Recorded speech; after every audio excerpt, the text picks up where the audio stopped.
Bendito Dios, Rey de Gloria, gracias te damos una vez más por habernos convocado. Tú eres quien nos convoca a un encuentro de amor, un encuentro transformador, sabiendo, Señor, que tu palabra es viva, es eficaz y que nunca regresa vacía. Permite que este día, lo que hoy se exponga a través de tu Santo y Divino Espíritu que está presente con nosotros, podamos ser confrontados, animados y sobre todo podamos guardar en nuestro corazón y poner por obra, Señor, tu palabra.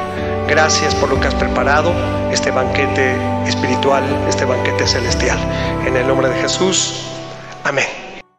Primeramente vamos al Salmo 41. Bienaventurado el que piensa en el pobre, en el día malo le librará Jehová. Cuando nos hablamos de bienaventurado el que piensa en el pobre, es una promesa de que Dios lo guardará y le dará vida. Será bendecido y será prosperado. Le liberará también del peligro. Cuando hablamos de pobre, no solamente hablamos de la persona que no tiene el recurso, no tiene el dinero, sino también hablamos de todas aquellas personas que sufren una enfermedad y algún infortunio sin tener la culpa. Así a veces decimos pobre persona, ¿verdad? Pobre. Pues sí, porque fue un accidente, fue una desgracia, y decimos pobre gente que perdió sus casas, que perdió sus familiares. Entonces también la palabra de pobre aplica a eso. Luego nos dice en el versículo 3, Jehová lo sustentará sobre el lecho de dolor y mullirás toda su cama con enfermedad. Y cuando hablamos del lecho de dolor, muestra la angustia del salmista ante la enfermedad física que tiene. Recordemos que cayó en tremenda enfermedad y él sentía pues realmente que iba a morir.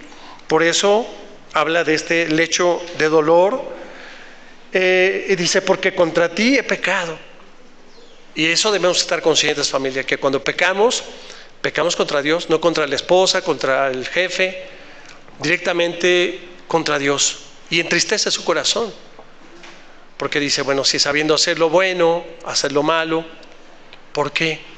Y se entristece, ¿verdad? Como un padre que ve que su hijo se desvía del camino, que su hijo no quiere hacer lo correcto.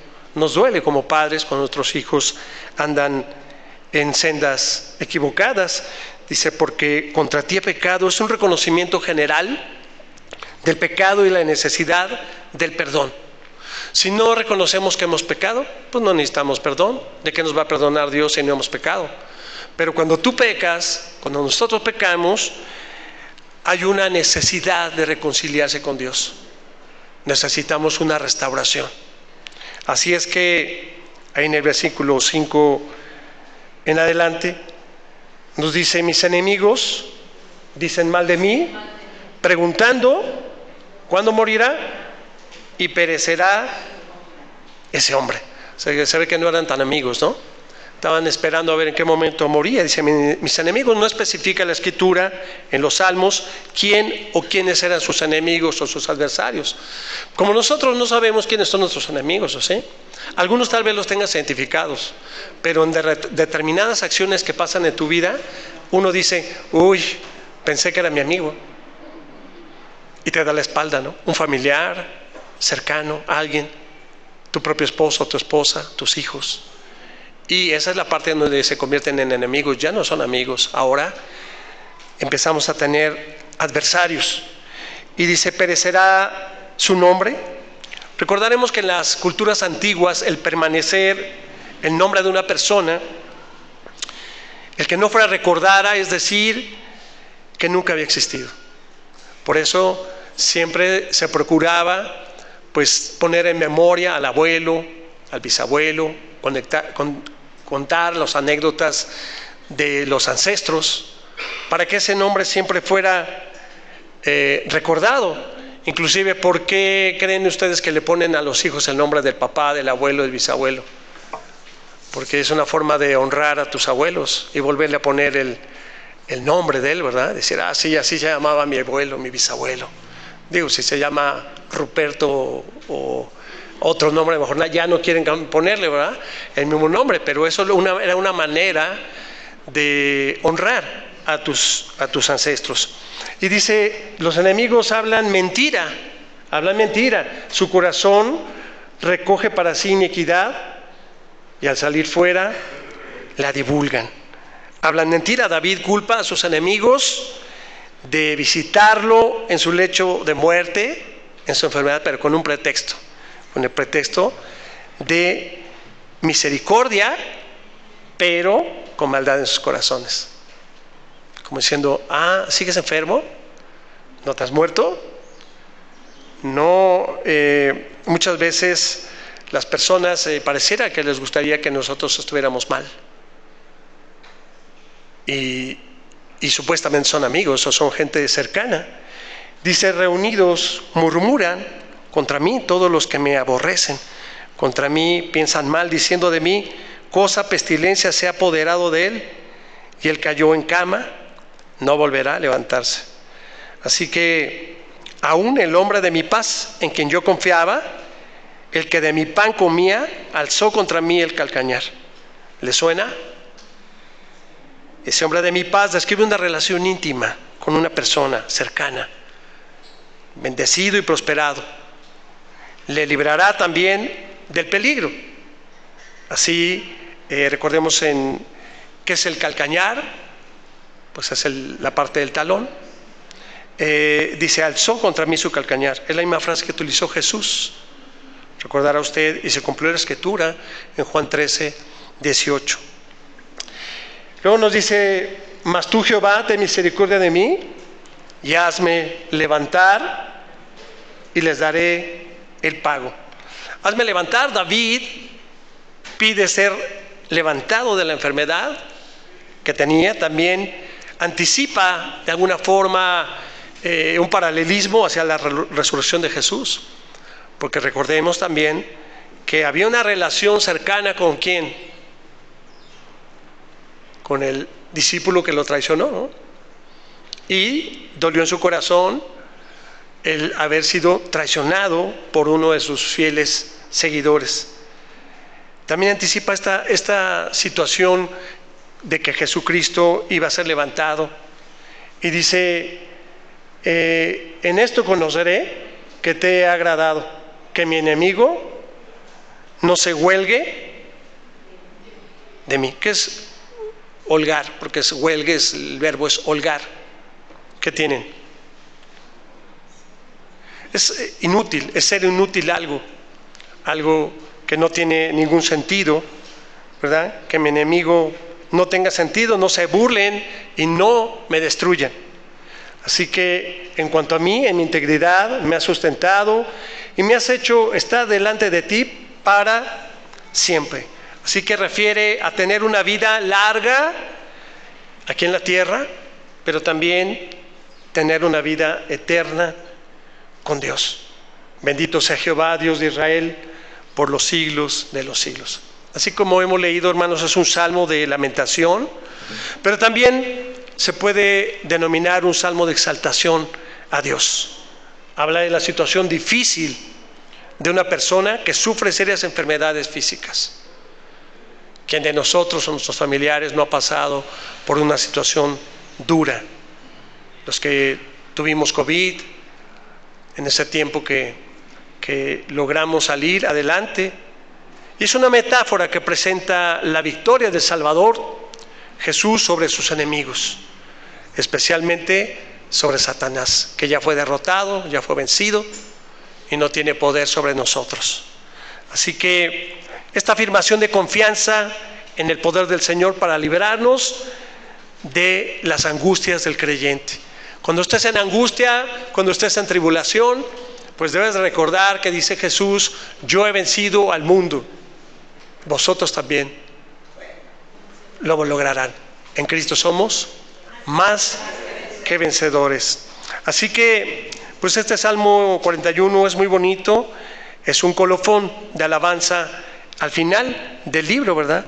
Donde nos dice, bendito sea Jehová, Dios de Israel, por los siglos de los siglos. Él y solo Él es bendito y será exaltado su nombre eternamente y para siempre.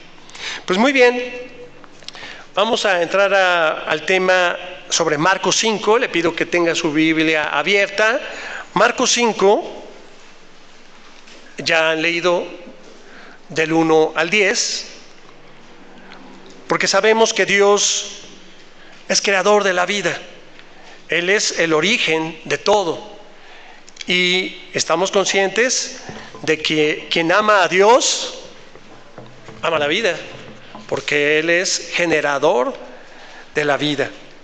Así que los temas de fe y de la vida se entrelazan en el relato de Marcos que vamos a estar analizando.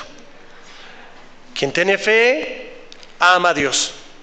Quien ama a Dios, ama la vida. Por eso las personas que promueven el aborto, que promueven la eutanasia, pues no aman a Dios. No puedes decir que amas a Dios y estás en contra de la vida. Es una cosa ilógica. Entonces se darán cuenta que muchas de las personas que promueven y que quieren eso son personas incrédulas, que no están conscientes que Dios es el generador de la vida. Ahora, paganos y religiosos, cristianos y no cristianos, somos frágiles ante las enfermedades. Todos estamos expuestos a una enfermedad, porque la enfermedad coloca a los paganos y a los religiosos en un estado de dependencia emocional y física con otras personas. La sección narrativa de Marcos 5 nos presenta a 3 enfermos terminales. Primeramente un endemoniado, posteriormente vamos a leer sobre una mujer con flujo de sangre de 12 años, y también vamos a ver la muerte de una niña en agonía, la hija de Jairo. Marcos lo ubica geográficamente en los extremos del lago de Galilea. Si usted lee los primeros versículos, nos dice que Jesús venía del lago de Galilea, vinieron del otro lado del mar a la región de los Gadarenos. Los Gadarenos, Gádara, tenía muchos habitantes griegos. Estaba aproximadamente a 10 kilómetros al sudeste del mar de Galilea, en las faldas de un cerro, y se extendía hacia el lago de Galilea y hacia el Jordán. El nombre es Kais Gadara. Ese es el nombre de los de Galilea, de los Gadarenos. Así es que ahí es donde Marcos ubica geográficamente en el extremo del lago de Galilea. Posteriormente los ubica después de que Jesús reprende las tormentas de la incredulidad. Recordará en el capítulo 4, donde Jesús suben a la barca y hay una tormenta y todos empiezan a decirle que no es posible, que está ahí dormido, y él calma la tormenta. ¿Dónde nos ubica hoy el Evangelio? Porque podemos ver ese contexto, pero hoy, ¿dónde nos ubica el contexto del Evangelio? El Evangelio nos ubica en un mundo atormentado, un mundo lastimado y agonizante. El mundo está agonizando. Y un mundo que está encaminado hacia el inmenso desvío. Vemos perdición, depravación, muerte y desolación. Un mundo que no nos contagia de su impotencia y de su racionalidad y confusión, pero hemos de salir de la resignación, porque aún hay por lo menos señales, pequeñas señales de conciencia que se mantienen alerta. También, pues el Evangelio nos ubica en la esperanza que tenemos en Jesucristo. Él es nuestra esperanza. Aquel que espera en las autoridades, en los gobiernos, en su dinero, pues está perdido. Nuestra única esperanza es Jesucristo. Por eso, familia, es necesario escuchar desde nuestra fragilidad las palabras de Jesús, donde dice: yo hablo contigo, levántate. O tu fe te ha hecho salvo, tu fe te ha sanado. O queda sana, sé salvo. Vemos a través de los evangelios esas frases muy comunes de Jesús: tu fe te ha sanado, tu fe te ha salvado. vete, yo no te juzgo, cambia, no peques más. Son palabras clave que deben de sonar en nuestro corazón.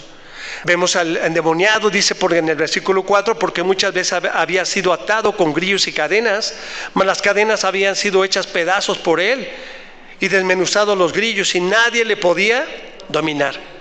Y siempre de día y de noche andaba dando voces en los montes y en los sepulcros, e hiriéndose con piedras. Cuando vio pues a Jesús de lejos, corrió y se arrodilló ante él, y clamando a gran voz dijo: ¿qué tienes conmigo, Jesús, Hijo del Dios Altísimo? Te conjuro por Dios que no me atormentes.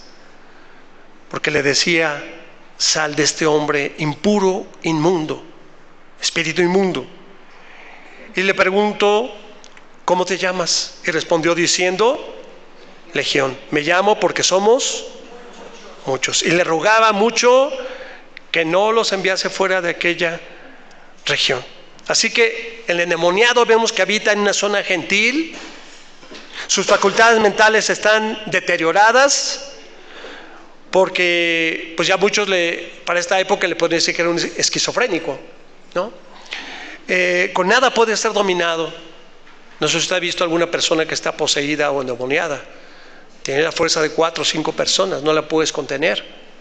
Así que dice que fue condenado al cementerio, al lugar de los muertos. ¿Para qué? Para que ahí muriera y fuera desolado. Recibió la excomunión radical de la comunidad. Al estar endemoniado, le pidieron que se fuera a los lugares más recónditos. Los demonios han provocado un deterioro con la comunidad y con la familia. Muchas personas no creen en eso cuando hablamos de espíritus inmundos. Pues no son de este mundo, no los puedes ver, pero necesitan un cuerpo. Necesitan un cuerpo para obrar. En encuestas y entrevistas que se han hecho con los reos, sobre todo con los asesinos en serie y demás, se ha detectado, dice que hay una voz que les dice: mátala, mátala, mátalo. Decía yo estaba bien y entró una voz. Pues necesitan un cuerpo. Así como nosotros somos templo del Espíritu Santo, y el Espíritu Santo necesita nuestro cuerpo para poder obrar, para poder reaccionar, para poder hacer muchas cosas, los demonios también necesitan un cuerpo. Entonces, si tu templo está vacío, ¿quién entra a tu casa? Si no es el Espíritu de Dios. ¿Qué hay en los cuerpos? Pues eso, demonios, lujuria, sexo, alcohol, drogas, etc. Son muchos demonios. Así que entran en las casas, entran en las familias. Recuerdo una persona que decía: bueno, ya afortunadamente ya murió el abuelo, era alcohólico, mujeriego y todo. Fueron al velorio. Pues necesitamos recordar que murió el abuelo, pero los demonios ahí siguen. Ahora resulta que el hijo heredó las virtudes del abuelo, y luego el nieto, y luego el bisnieto. Pues el espíritu va transportándose de cuerpo en cuerpo. No mueren los espíritus ahí.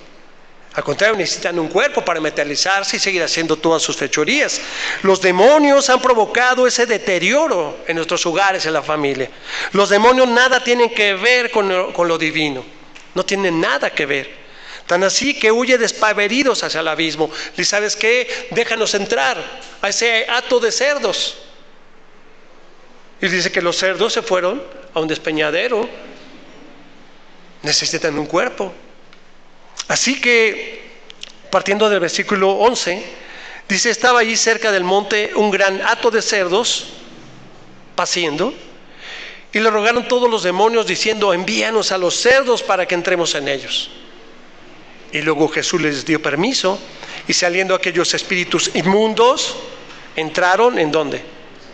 En los cerdos, los cuales eran como 2000, y el hato se precipitó en el mar por un despeñadero, y en el mar se ahogaron. Ya no hubo otro cuerpo donde, ahí se ahogaron.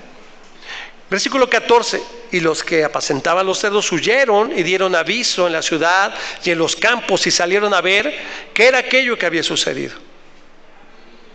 Posteriormente vemos aquí, tan así que huyen despavoridos hacia el abismo. Vienen a Jesús y ven al que había sido atormentado del demonio y que había tenido la legión. ¿Qué quiere decir legión? Pues muchos, una gran cantidad de espíritus que poseen esa persona. Recordemos a María Magdalena, que Jesús le sacó 7 espíritus. Y dice que si tú no te llenas del Espíritu Santo, la casa queda vacía, y dice que regresan otros 7 más. Entonces a veces las conductas de las personas, dicen, pues yo quiero hacer lo bueno, termino haciendo lo malo, y ahora, ¿cómo tuve esa actitud? ¿Qué estará pasando en esa persona? ¿Quién está controlando? ¿El espíritu que nos convence de pecado o los demonios que te están empujando a hacer cosas indebidas? Y les contaron los que lo habían visto cómo le había acontecido a aquel que había tenido el demonio y lo de los cerdos. Y comenzaron a rogarle que se fuera de sus contornos. Así que vemos aquí que cuando la persona a veces es liberada, es difícil reintegrarse nuevamente a su vida. Lo vimos con los leprosos que querían reintegrarse a sus vidas. Tenían que usar una campana para señalar que iban a entrar al pueblo y las personas pudieran esconderse. Sin embargo, cuando tú sales de una enfermedad, pues muchos dudan que estés sano, ¿no? No pasó con el COVID, que muchas personas tenían pánico y veían que traía un cubrebocas y no se quería nadie acercar. O si tosía a alguien, todos salían corriendo, ¿no? Aunque ya haya sido sanado, la persona dice, no, se me hace que esa persona está aún contagiada. Del versículo 18 en adelante, nos habla de otra situación. Al entrar él, estamos hablando de quién, de Jesús en la barca, el que había estado endemoniado, le rogaba que le dejase estar con él. Mas Jesús no se lo permitió, sino que le dijo, vete a tu casa, a los tuyos, y cuéntales cuán grandes cosas el Señor ha hecho contigo y cómo ha tenido misericordia de ti. ¿A qué le suena esto? Pues a testificar, ¿verdad? Mis hermanos, ¿quién quiere pasar a dar su testimonio? Pues ahí es cuando nosotros tenemos que decir, el Señor ha hecho esto en mi vida.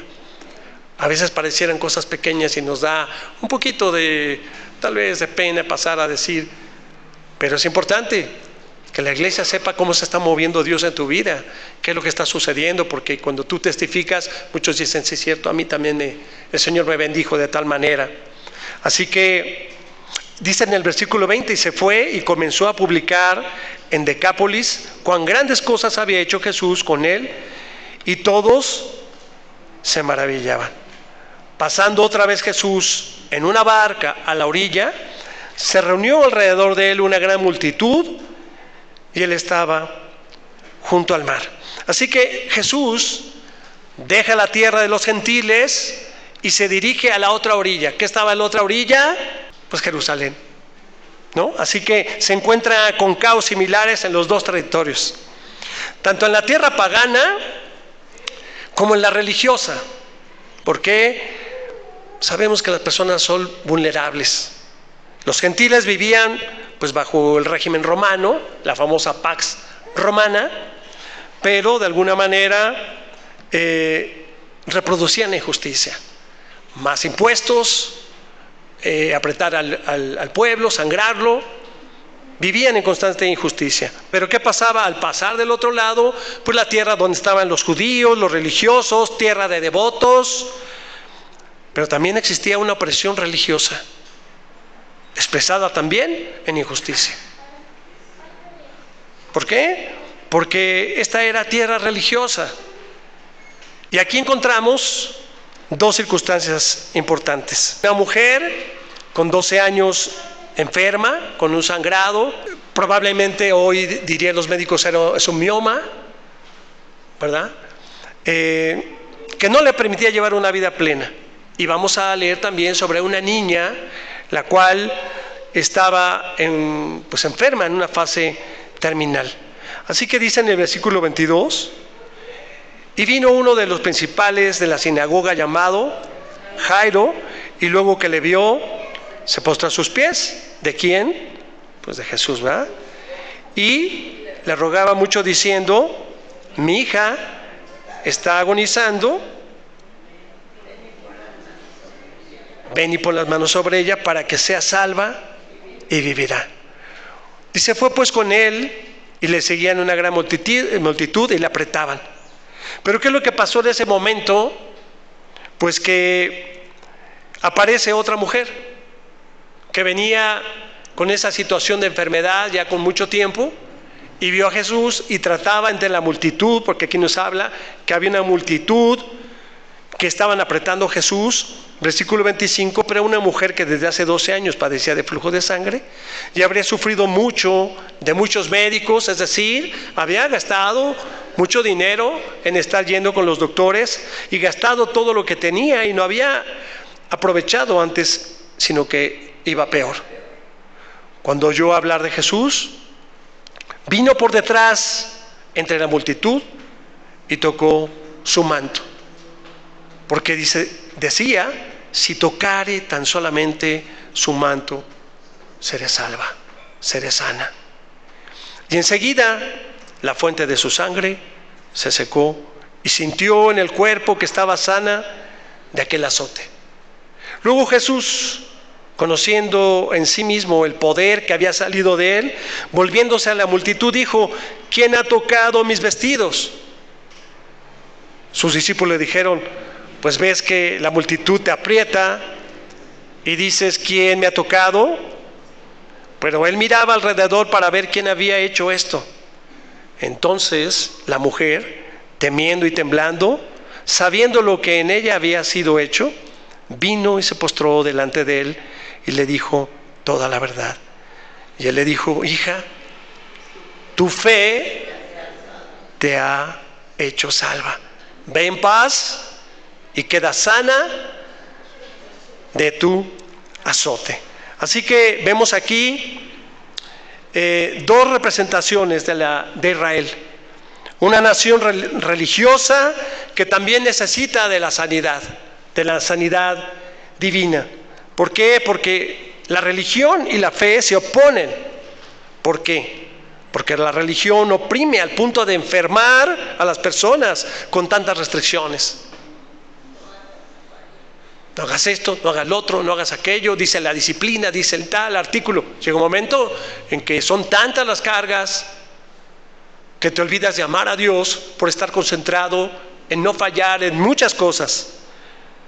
La fe sana, la fe integra, incluye, restaura.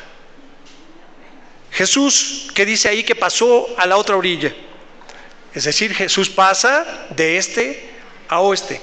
Pero habrá que notar que no hay tormentas ahora que le impiden llegar.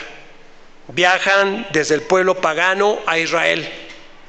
¿Por qué? Porque la obstinación de los discípulos, pues representada en la tormenta, ya no existe. Los discípulos tenían miedo, pensaban que iban a morir y vemos ahora que vuelven a pasar, pero ya no hay más tormenta. Saben que Jesús va ahí, empiezan a confiar en Jesús. Por eso hoy debemos de preguntarnos lo mismo. ¿Habrán aprendido los discípulos que Dios no hace acepción de personas? ¿Por qué? Porque nosotros también hemos pasado por tribulaciones, por dificultades, y a veces hemos dudado de Jesús. Hemos dudado que lo hará, hemos dudado que Él está en control de todas las cosas que estamos viviendo. Pero mire lo que pasa, siente Jesús el poder, dice, salió poder de mí, ¿quién me tocó? La mujer, sabían que las mujeres no pueden acercarse a los varones. Entonces pues ella con toda la pena, yo fui. ¿Tu fe te salvó? Vete, sé sana. Jesús no llegó y dijo, a ver, ¿quién está enfermo? ¿Hay alguien que está enfermo para que venga, para que yo lo sane? No es así. ¿Qué estaba pasando en ese momento? Ya había estado Jairo ahí, ¿se acuerda usted? Estaba atendiendo a Jairo, pero antes de eso Jesús estaba compartiendo. Y dice en el versículo 35, mientras él aún hablaba, vinieron de la casa del principal de la sinagoga. Estamos hablando de Jairo, diciendo: tu hija ha muerto. Y le dicen los discípulos ahí, la gente que estaba ahí: ¿para qué molestas más al maestro? La gente de Jairo. Pero Jesús, luego que oyó lo que le decía, dijo al principal de la sinagoga: no temas, no temas, cree, cree, cree solamente. La fe, mis hermanos, qué tan poca fe tenemos. Cuando las cosas son adversas, cuando sentimos que no se resuelve nuestra situación, empezamos a dudar y a buscar otras alternativas. Tristemente, hasta los cristianos van a que les lean las cartas, van con las hueseras, van con la gente charlatanes. Pero allí han caído muchos cristianos. Dice: y no permitió que le siguiese nadie sino Pedro, Jacobo y Juan, hermano de Jacobo. Y vino a casa principal de la sinagoga y vio el alboroto y los que lloraban y lamentaban mucho. Así que me asombra mucho que Jesús haya llamado a estos tres discípulos, porque realmente no tenían fe. Pues ¿a quién llamó?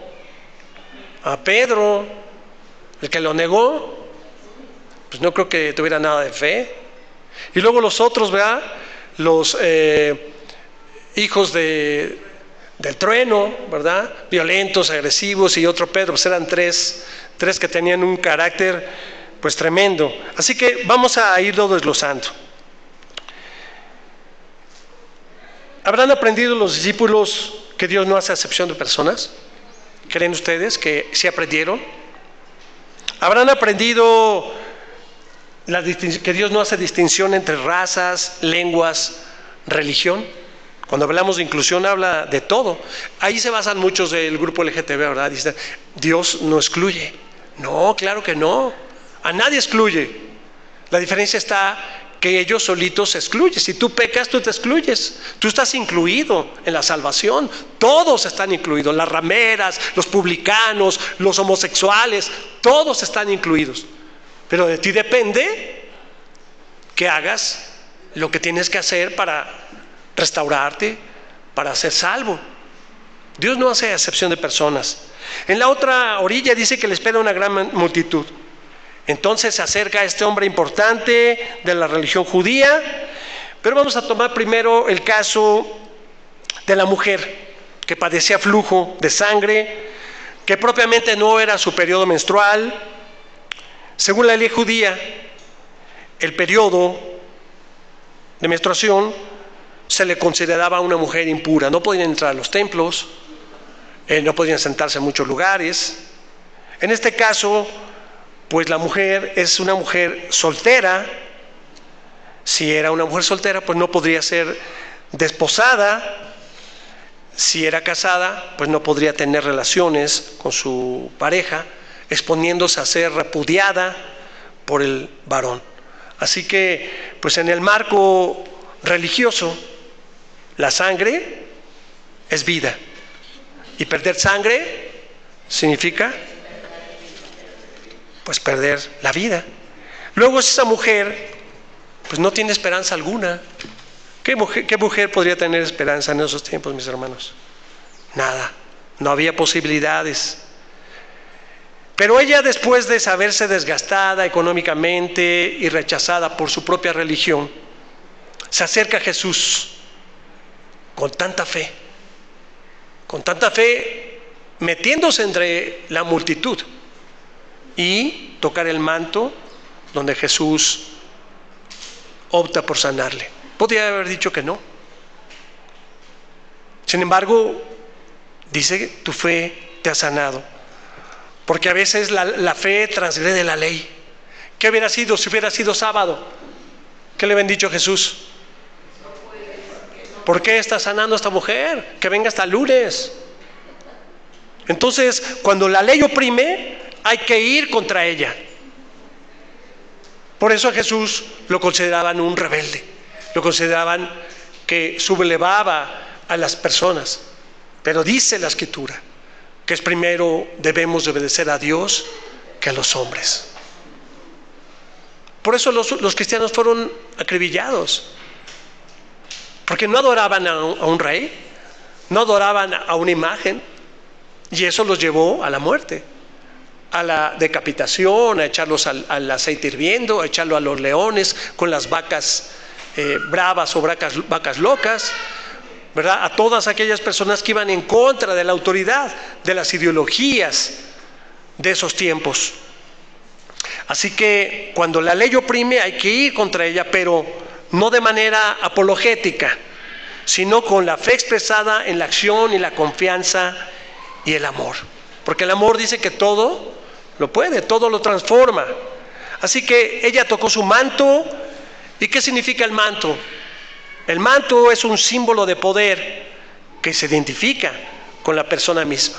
Así que la mujer tiene la necesidad de tocar a Jesús. Jesús representaba una autoridad para ella. Y sabía que si lo tocaba iba a obtener seguramente lo que ella anhelaba, que era su sanidad.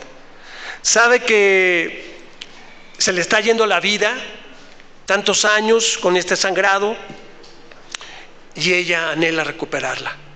Así que bien, nosotros preguntaríamos este día, ¿qué estamos produciendo como iglesia? ¿Estamos produciendo poder? ¿Estamos sanando a otras personas? ¿Estamos restaurando como iglesia? Porque usted dirá, bueno, yo no tengo poder. ¿O sí tiene poder la iglesia? ¿Nos dice que fue derramado todo el dinamis, todo el poder sobre sus discípulos? Pero pues si no oramos, ¿qué dice la Escritura? Si hay un enfermo, vayan, oren por él, únjanlo con aceite y sanará. Sanará. Entonces, ¿nosotros qué estamos produciendo como iglesia? ¿Estamos librando a los enfermos o seguimos con normas opresoras? Jesús, le voy a decir una cosa, Jesús no quiere fanáticos que lo sigan. En las iglesias hay fanáticos, en muchas religiones son fanáticos. Yo no entendería cómo voy a agarrarme lleno de bombas y me voy a inmolar sobre un auto, sobre una escuela y decir, Alá, yo voy a estar allá a través de morir, inmolarme y matar a otras personas. Jesús al revés, a través del amor, dijo, a mí nadie me quita la vida, yo la doy por voluntad, por amor Él se entregó. ¿Te das cuenta que en las religiones a veces es lo que hace eso?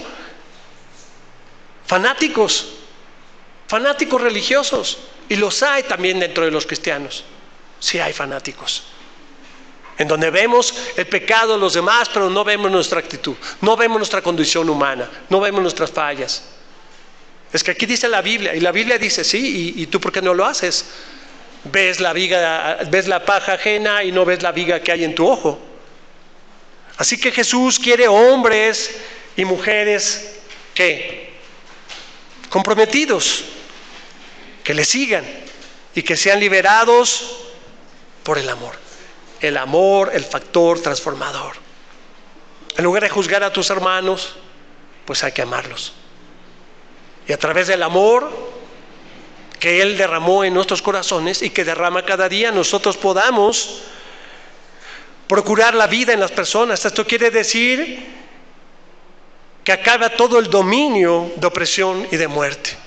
Muchas personas que se acercan a las iglesias están en muerte espiritual, porque vienen del pecado, no conocen aún a Cristo, pero también sus vidas son tristes, en depresión, con problemas con sus maridos, problemas con los hijos, problemas económicos. ¿Qué es la iglesia? Somos las manos de Cristo. Cuando recibimos un hermano, cuando nos interesamos, cuando hablamos con él, cuando lo bendecimos, cuando oramos por su trabajo, cuando oramos por su familia, cuando tú tomas en serio la vida cristiana, no una vida religiosa, de fanatismo. Jesús quiere mostrarnos de alguna manera que hay muchos beneficios que debemos de estar comprometidos y ser liberados por el amor. Ahora vamos a hablar ahí en el versículo 22 y 23 que bueno, ya leímos. Consideremos a Jairo.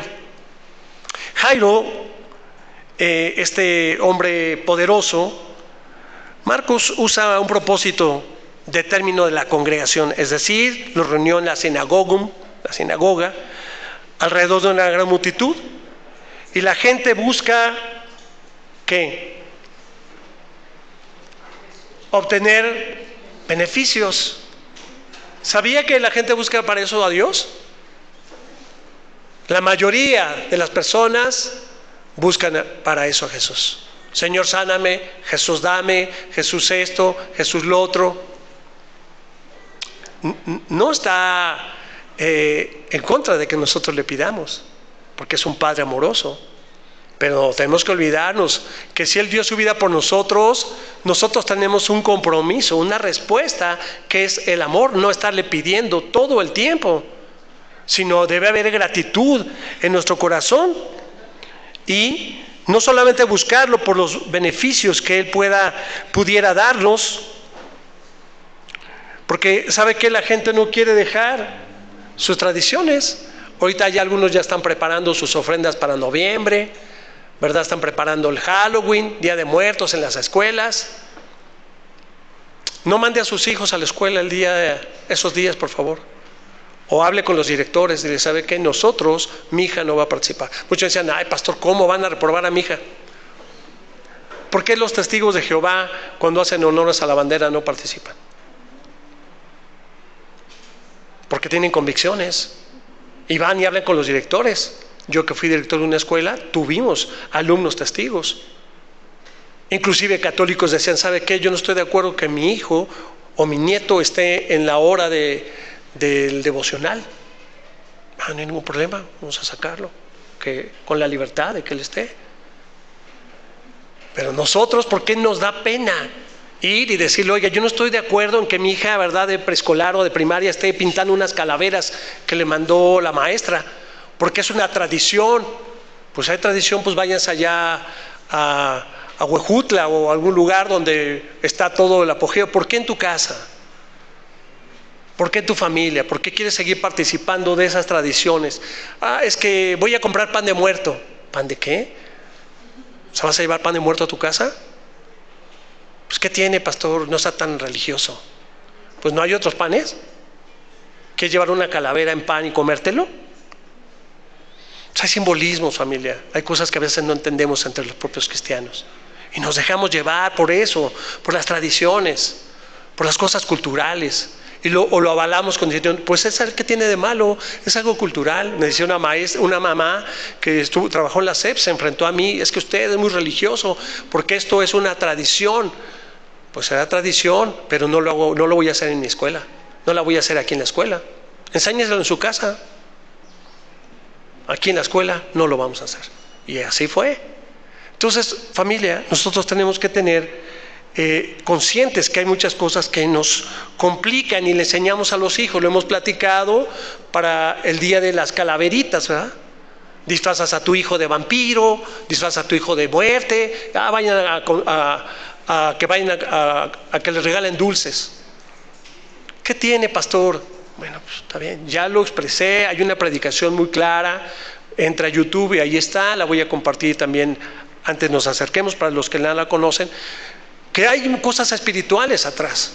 Nosotros lo vemos como algo ingenuo, pero hay maldad, hay cosas ocultas. Entonces nosotros, familia, tenemos que entender que no debemos de participar en las cosas del mundo, o usted sigue viviendo en el mundo. O sea, vivimos en el mundo, pero ya no pertenecemos a este mundo. Pertenecemos al reino de Dios. Y en el reino de Dios hay otros valores, hay otra conducta, hay otra forma de pensar. Bueno, me preguntaba por qué, en qué consiste la misión Dei, la misión de Dios. Pues ahí tenemos, consiste en servir al ser humano. Jesús dijo, yo no vine a ser servido, sino vine a servir. Vine a dar mi vida por los demás, por aquel que quiera seguirme. Y religión no es sinónimo de fe. No dice tu religión te ha salvado, tu fe te ha salvado. Eso es lo que mueve nuestra fe, es acoger el amor de Dios de manera incondicional. Y cuando hablas de manera incondicional no puedes decir, a estos sí, a estos no. ¿No? El amor tiene que tener esa característica, ¿verdad? Así que estábamos hablando de Jairo, este hombre importante, porque lo identifican como un príncipe de los judíos. ¿Sabe usted lo que quiere decir Jairo? La palabra Jairo, Zaire, que quiere decir alegre. Entonces era un hombre alegre. ¿Y qué pasó con este hombre alegre? Que se gozaba del prestigio social, del prestigio económico, del prestigio religioso. Como muchas personas que conocemos que cuando tienen, no, hombre, se pavonean y se sienten, ¿no? ¿Y qué pasa? La enfermedad de su hija le ha pegado. Le ha pegado en el orgullo y le ha pegado en donde más te duele. Tus hijos, tus nietos. El hombre alegre ahora se torna en un hombre triste, en un hombre deprimido, en un hombre temeroso. Tanto así que deja a un lado su investidura de religioso para ir a buscar a Jesús. Y me preguntaba, ¿qué es una advertencia de no poner la confianza en la religión ni en los hombres? La religión no te salva. Religión es religar al hombre con Dios. El conocimiento, la buena doctrina te ayuda, pero no te salva. Ninguna religión salva. Hay más de 6,000 religiones. Ni los hombres, en quien tienes puesta tu confianza. En el hombre, en tus papás, en tus jefes, en tu político favorito.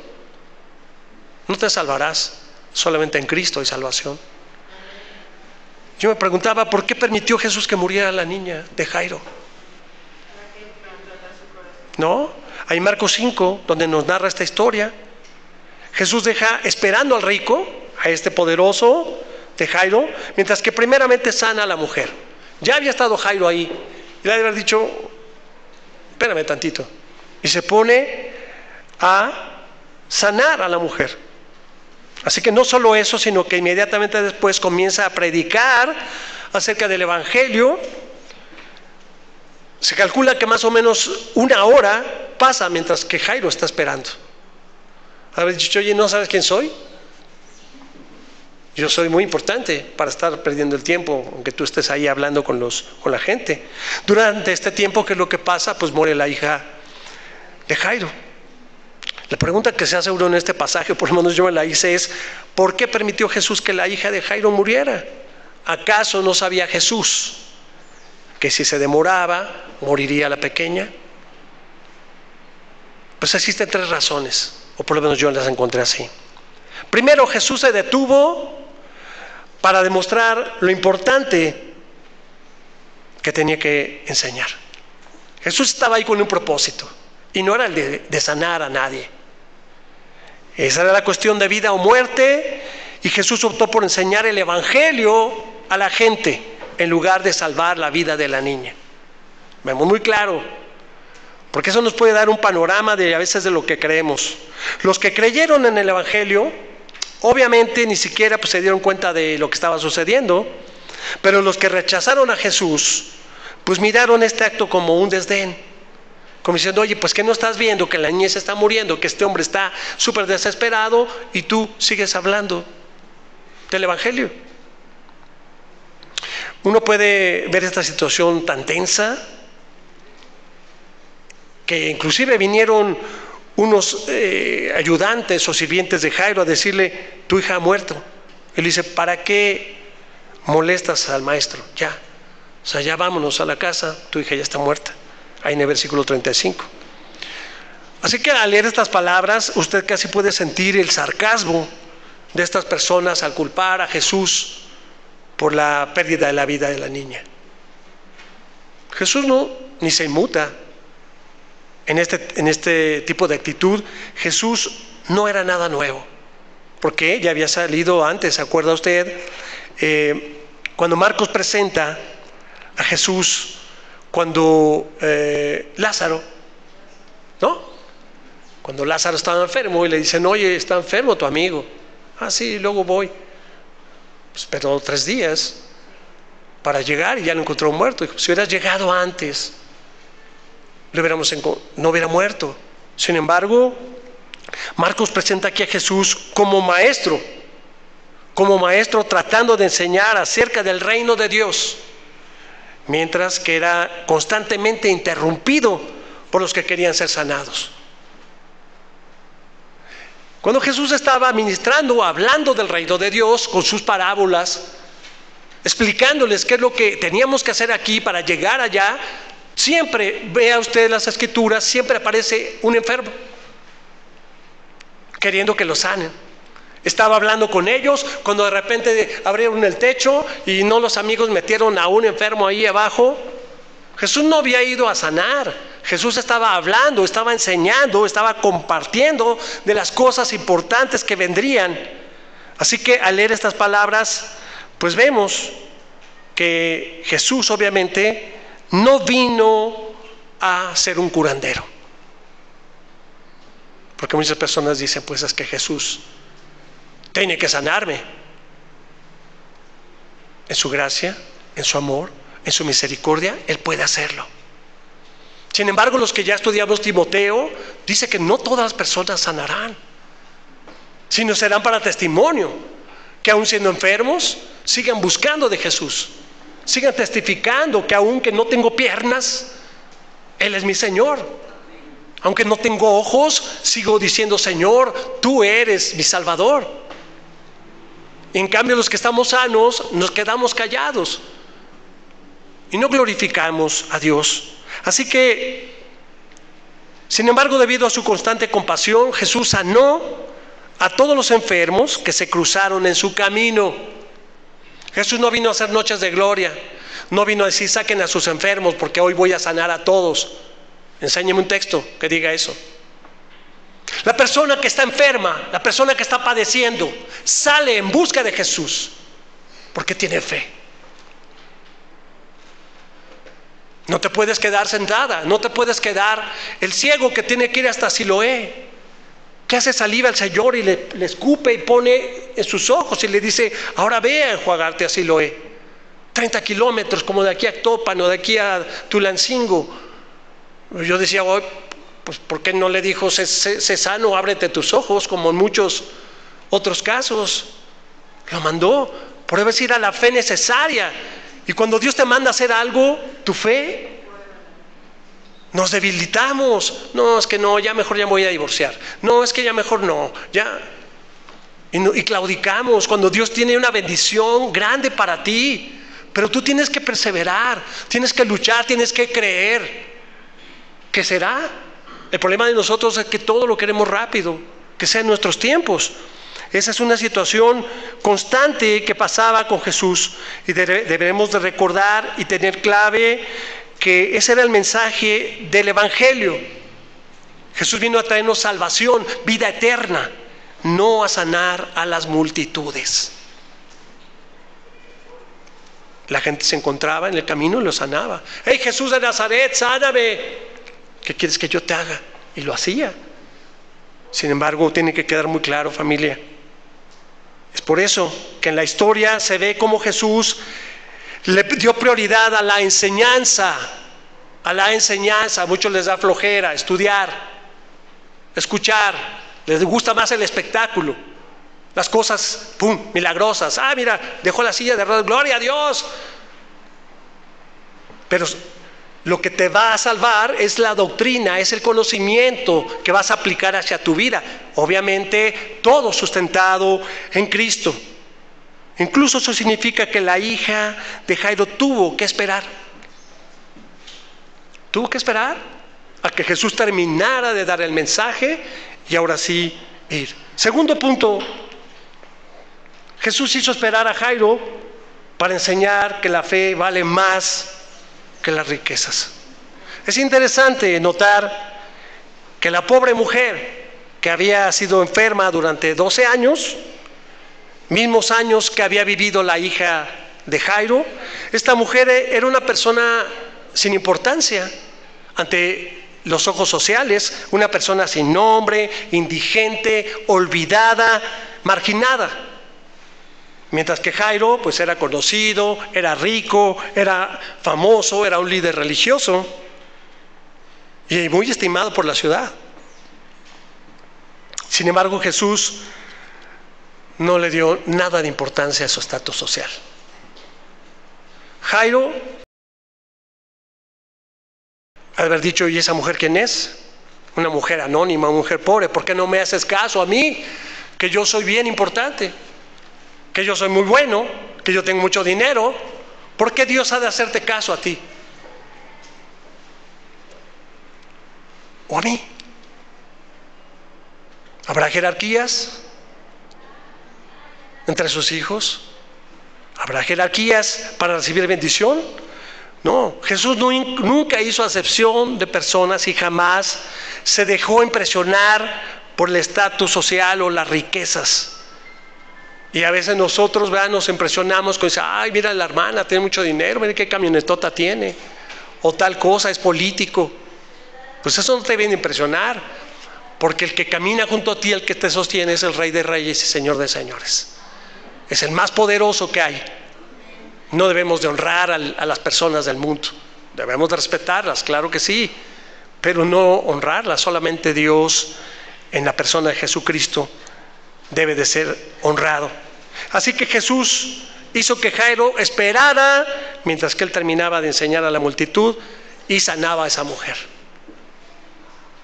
Esto nos explica por qué los siervos de Jairo se burlaban de Jesús. ¿Acaso no sabía Jesús quién era Jairo? Por supuesto que sí, pero Jesús no se dejó impresionar por ese renombre.